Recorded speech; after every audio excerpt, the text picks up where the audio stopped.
quand la Bible demande d'examiner la prophétie, et qu'on est donc on examine la prophétie, on examine le cadre de manifestation prophétique et tout ce qui va avec, dans un tel contexte, est-ce que juger la prophétie ne serait pas remettre en cause le prophète, bien juger ce qu'on a vu dans la mouvance prophétique, ça ne va pas renvoyer à juger le prophète, sa qualité. En fait, comment on surfe sur cette petite ligne qui peut facilement nous faire tomber dans donner son avis, ne pas de bon.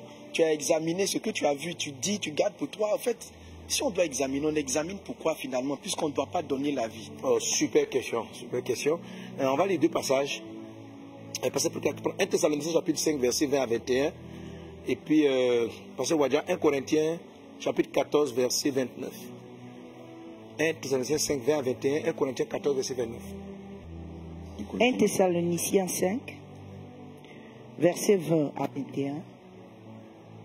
Ne méprisez pas les prophéties, mais examinez toutes choses, retenez ce qui est bon. Amen. Je pense que le verset 19 aussi. Bon, vas-y, oui. N'éteignez pas l'esprit, ne méprisez pas les prophéties, mais examinez toutes choses, retenez ce qui est bon. Amen. Alors, je pense que ce passage-là explique déjà, est une réponse assez claire. Mais on va lire quand même 1 Corinthiens chapitre 14, verset 29. Voilà. La Bible dit, pour ce qui est des prophètes, que 2 ou 3 parlent, et que les autres jugent. Et si un autre qui est assis a une révélation, que le premier se taise. Donc je pense que là, maintenant, il commence à parler de l'ordre. Voilà, ok. Donc, ce que je veux faire sortir, c'est la notion d'analyser, de ne pas juger l'individu, mais d'analyser, ce que le Seigneur dit, juger, c'est analyser. D'analyser le message. Amen. Il y a une différence entre la prophétie et le prophète. Il y a une différence entre la prophétie et le prophète. Tu as posé une question là tout à l'heure. Oui, papa. Vas-y, reviens là-dessus. On Voilà. va toucher les deux en même temps. Voilà, c'est-à-dire qu'en fait, la question c'était de savoir est-ce qu'un faux prophète peut donner une vraie prophétie authentique et vice-versa. Est-ce qu'un prophète authentique peut se tromper en donnant une prophétie qui est fausse? Ok. Amen. Amen. Alléluia. Amen. Ça, il y a des choses que je ne comprends pas pourquoi Dieu l'a voulu ainsi. Mais Dieu l'a voulu ainsi pour les temps de la fin. Alors écoutez très bien. Amen. Dieu dit dans les derniers temps, je répandrai mon esprit sur toute chair. Ce serait été bien qu'il répande l'esprit sur tout esprit, mais sur la chair.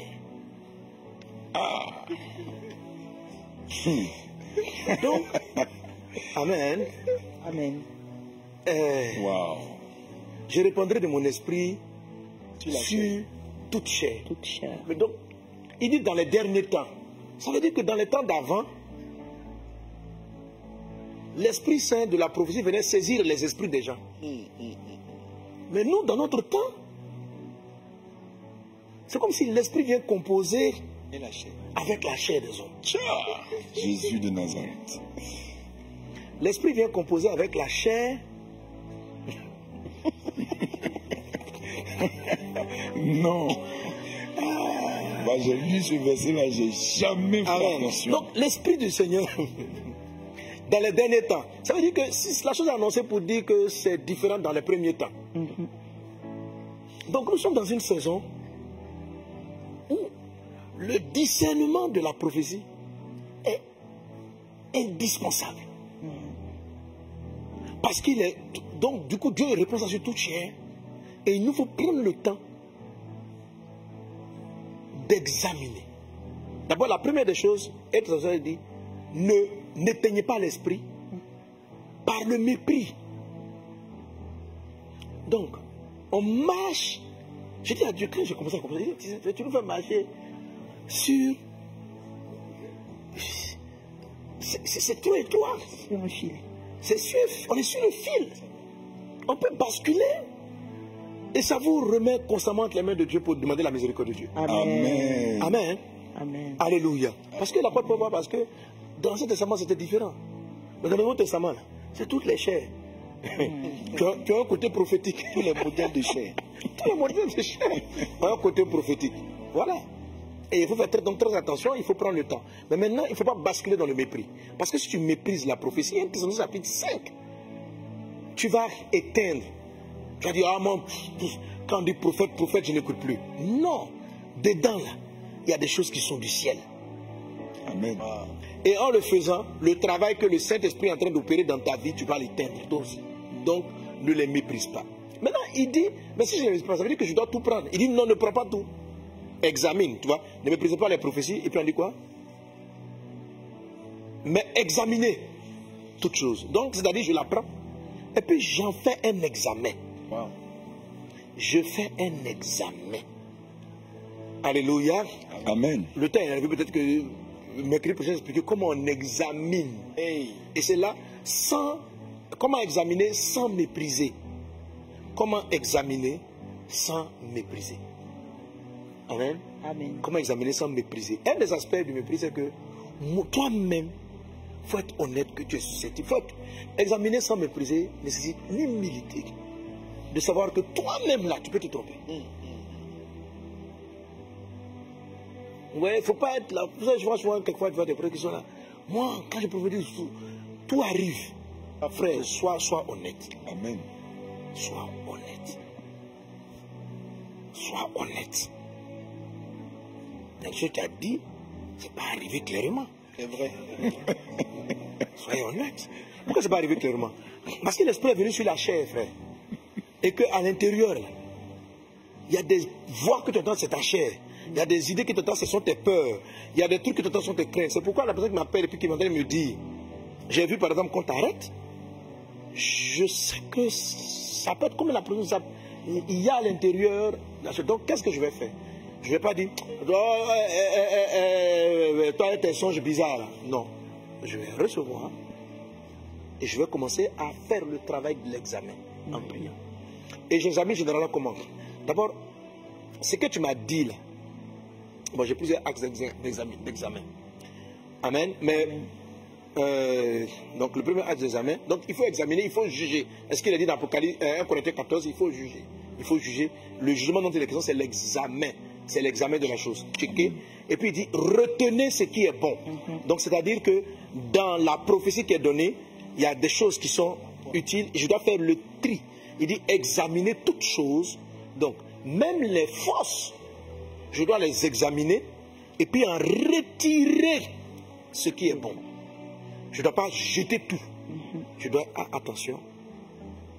Tu vois. Donc j'ai eu 2, 3, par exemple, à un moment donné, les gens venaient passer, j'ai vu, on a tiré, on a attaqué, on a fait ça, on a fait ça. Donc les gens paniquaient. Leur panique là, ce n'est pas bon. Donc j'enlève ça déjà. Dieu n'est pas dans la peur. Et puis quand la personne parle, ça m'a créé un peu d'effroi, moi-même la peur. Donc le ressenti là, Dieu n'est pas dans la peur. Donc j'enlève déjà tout ça.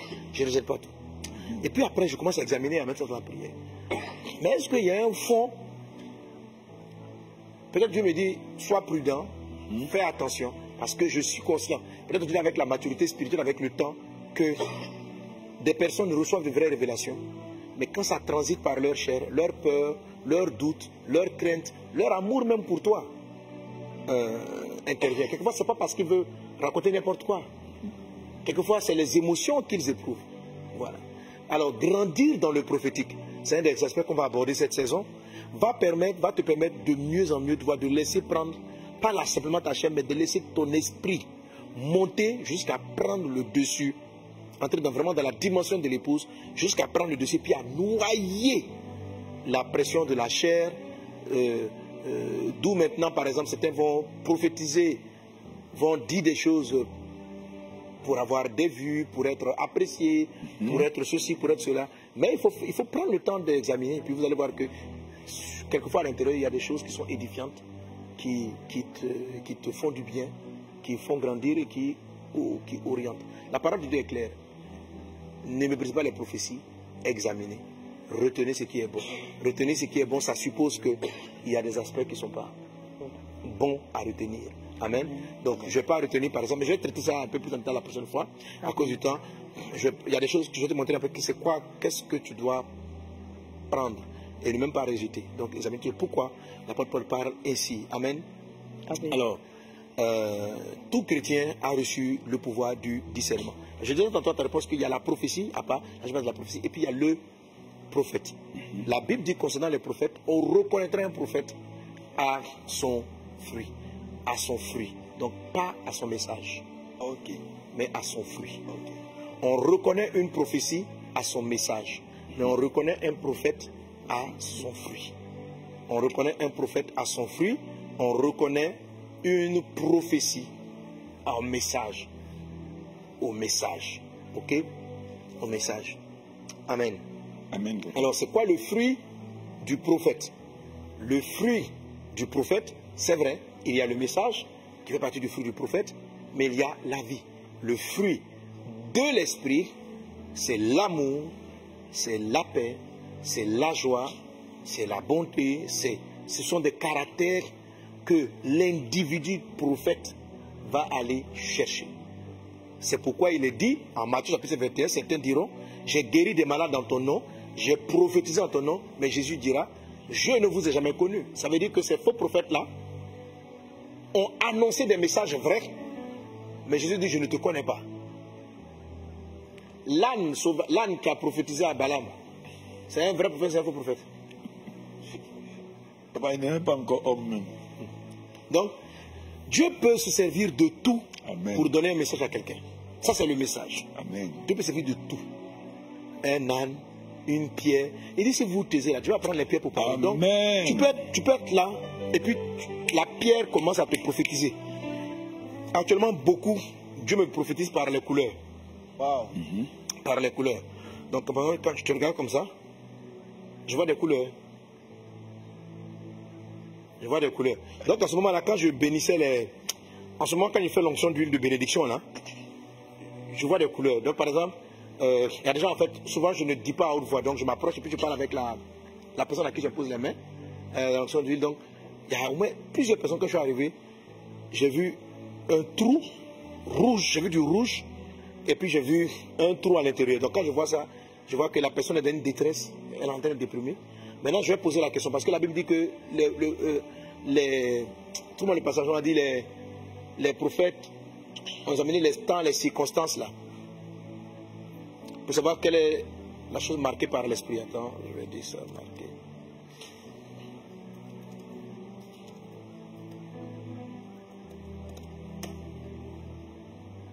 Voilà. 1 Pierre chapitre 1 verset 11. Parce que Yannick, tu peux nous lire ça. 1 Pierre 1, 11, 10 et 11. 1 Pierre 1, 10 et 11.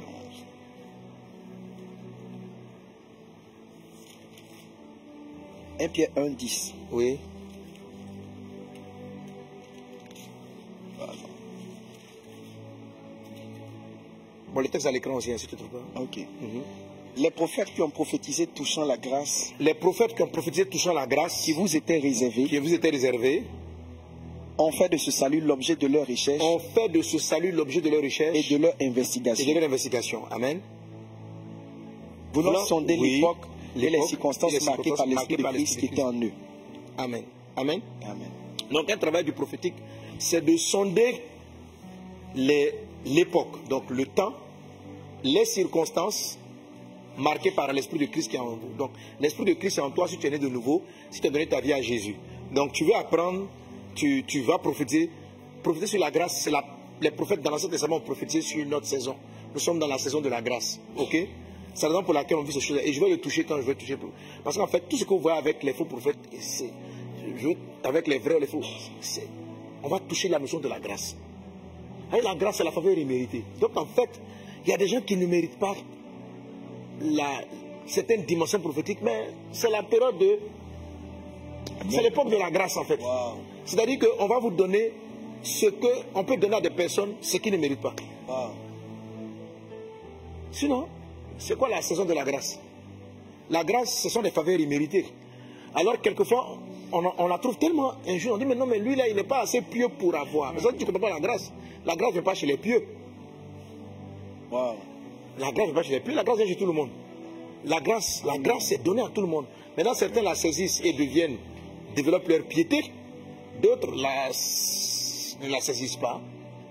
Parce que si la grâce vient, elle va t'enseigner à vivre selon la piété. Amen. Maintenant, si tu laisses le côté piété, bon bref, ça c'est un aspect. Ce que je suis en train de vouloir dire, c'est que quand on reçoit une prophétie, on essaie de sonder les circonstances, etc. Donc quand je vois le cercle avec le trou, ma prière, si j'ai assez de temps, je dis, cet esprit, de quoi s'agit-il?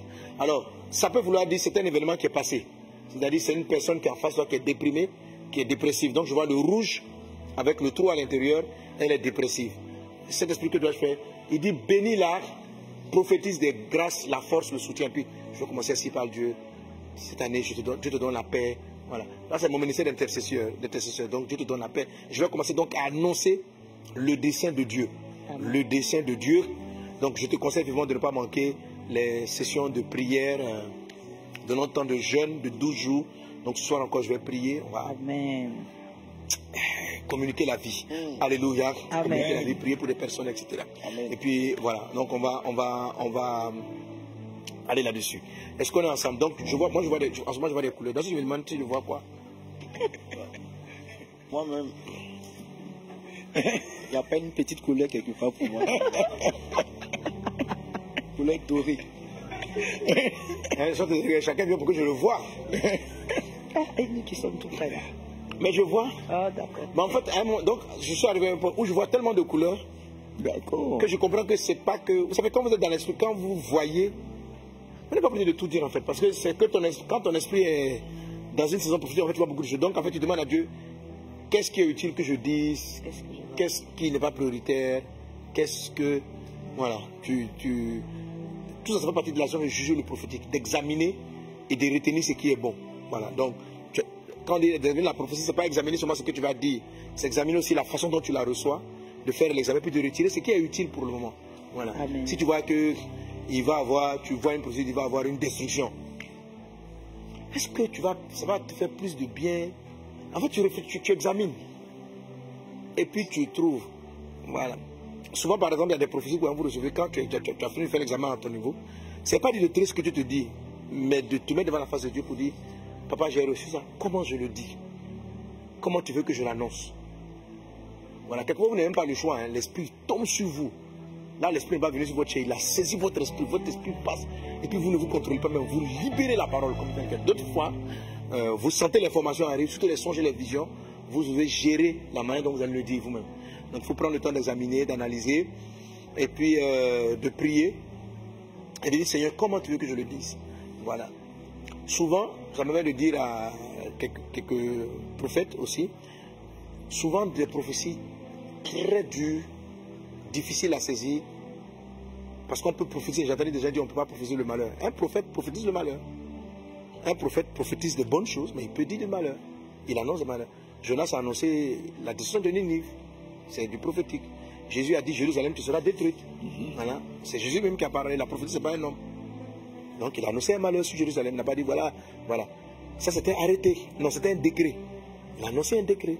Si Jérusalem s'humiliait, se repentait, il dit, voilà, parce que vous m'avez rejeté, j'ai envoyé vers vous des prophètes, vous avez refusé, voilà ce qui va vous arriver, c'est un décret. Donc, ça veut dire que si on se répand d'avoir tué les serviteurs, d'avoir tué les prophètes, là, 70, Jérusalem n'aurait pas été détruite. Donc, bref, pour dire qu'on peut annoncer des malheurs, ok, ça peut arriver.